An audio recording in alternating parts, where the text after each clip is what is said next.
U.S. President Donald Trump is also in Vietnam for the APEC event. Before taking flight, he held summit talks with his Chinese counterpart in Beijing. Touching on mainly North Korea issues and trade, the two leaders appeared to have agreed to disagree on certain specifics. Jung-hee sheds light on what they were initially hoping to accomplish and what came out of the talks.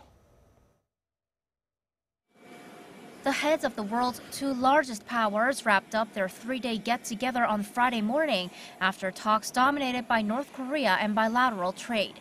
On North Korea, U.S. President Donald Trump and Chinese President Xi Jinping both agreed on the ultimate goal of denuclearizing the Korean peninsula and the need to fully implement the UN Security Council resolutions. President Trump also pressed Xi to play a bigger role.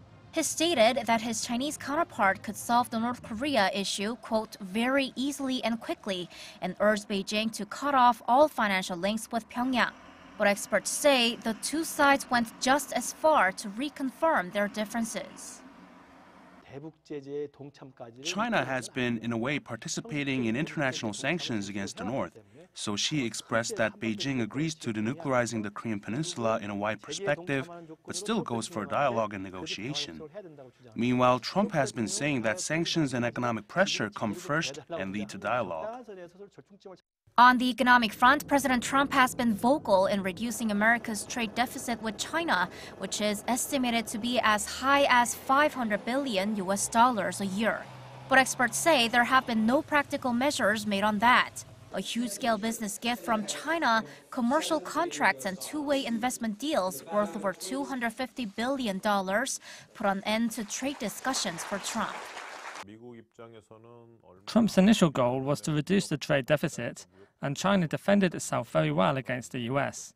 That's because President Xi rather took a strategy to veer away from US pressure on trade by giving away deals on a massive scale. In that aspect, we could say Trump failed to make structural changes or new policy measures to solve trade problems with China.